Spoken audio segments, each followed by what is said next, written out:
सरहद के उस पार एक कहानी जो फिर से दोहराने को है। कहते हैं कुछ हमसाए सिर्फ दीवार के नहीं दिल के भी दुश्मन होते हैं। भारत और पाकिस्तान, दो मुल्क, दो कहानियां, एक तारीख और बेशुमार जख्म। मगर 2025 में एक वाक़या इस कहानी को फिर से खूनी मोड़ पर ले आया। 22 अप्रैल, पहलगाम, कश्मीर। सूरज निकला था, परिंदे चहक रहे थे, स्याह तस्वीरें खींच रहे थे और फिर एक धमाका हुआ। धुआं, चीखें, लाशें जमीन पर और हवाएं सन्नाटे में ढल गईं।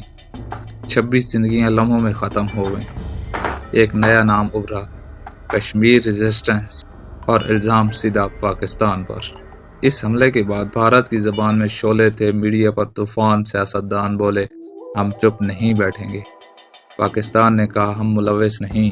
मगर सच शायद इन अल्फाज के बीच दफन हो चुका था।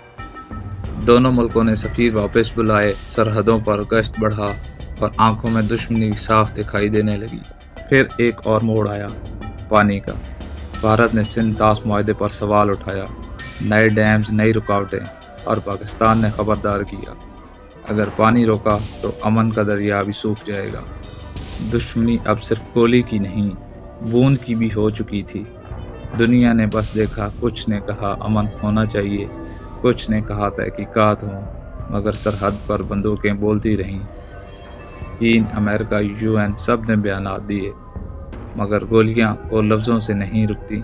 लेकिन अब 3 रास्ते हैं, मेज़ पर बैठना जहां बात हो, मैदान में लड़ना जहां लोग मरे, और एक रास्ता ऐसा जो सब कुछ ख़त्म कर दे।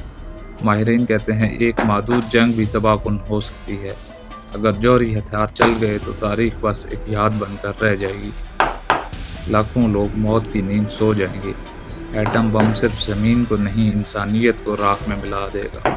मईशत गिर जाएगी और बच्चे सिर्फ खौफ में पलेंगे, और दुनिया वो हमें तन्हा छोड़ देगी जैसे वो हमेशा करती आई है। कहानी अभी मुकम्मल नहीं हुई, ये 2025 है। एक और धमाका, एक और इल्ज़ाम, एक और कशीदगी। लेकिन सवाल ये है, क्या हम फिर वही गलती दोहराएंगे या इस बार कहानी को नई राह देंगे? हर बार जब हम नफ़रत चुनते हैं, अमन मरता है, और जब अमन मरे तो हम सब सिर्फ एक कहानी बन जाते हैं, अधूरी, खून आलूद और दर्द भरी। अब फैसला हमारे हाथ में है कि इस बार तारीख लिखनी है या फिर से दोहराना है।